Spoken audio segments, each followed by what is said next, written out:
Okay, let's get into this. You pick up, I don't know, a carton of juice, maybe a protein bar, and you check out the nutrition label. Right, you see the numbers, calories, protein, vitamins, all that. Yeah, but how do they actually know those numbers are accurate, especially when they're making, like, thousands of gallons or just tons of bars? Well, that's exactly what we're digging into today. It's definitely more than just basic maths. Okay. Our sources point to something pretty fascinating, applied mathematics, specifically calculus. Think integration and differentiation. Calculus. For food labels. Yeah, it's essential, actually, for making sure the food information you get is, well, accurate. So our mission here is to figure out how these tools, straight out of a maths textbook, end up being so critical in food production, getting those labels right.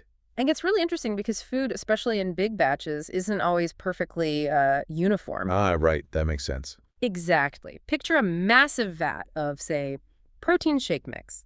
Even if they mix it really well, you've got factors like ingredient density, maybe viscosity, even temperature spots. So the protein isn't perfectly even throughout. Pretty much. The concentration might vary slightly here and there, so just taking one small sample, that's not going to reliably tell you the total protein in the whole batch. Okay, so you can't just measure one bit and multiply. That seems logical. Right. And the sources show how food scientists handle this. For these non-uniform situations, they actually model the nutrient concentration. How? Like mathematically? Yeah, across the whole volume. Could be a tank, could even be flowing through a pipe. They create a concentration function, let's call it CV, where V is like a tiny point or volume within the total. Okay, CV, got it.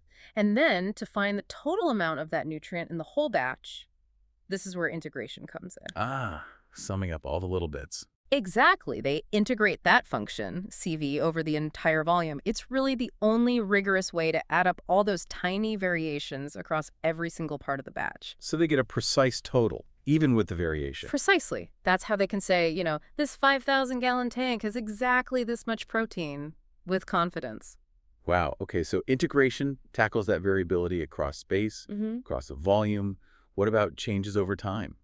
Or, like, when adding ingredients, does differentiation play a role there? You nailed it. Differentiation is all about rates of change. Right. How fast things are changing. Exactly. Our sources mention things like monitoring how quickly sugar content goes up when you're adding syrup to a drink mix. Or how a sauce gets thicker as it heats up. That's another great example, yeah. Viscosity changes. It's super important for controlling the process, getting it just right, optimizing things. And differentiation helps quantify the rate of that change. Yes. Yeah. You take the derivative of a function that describes how something, nutrient level, texture, whatever, changes relative to something else. Like time or temperature or how much ingredient you've added. Precisely. And that helps scientists pinpoint really critical moments.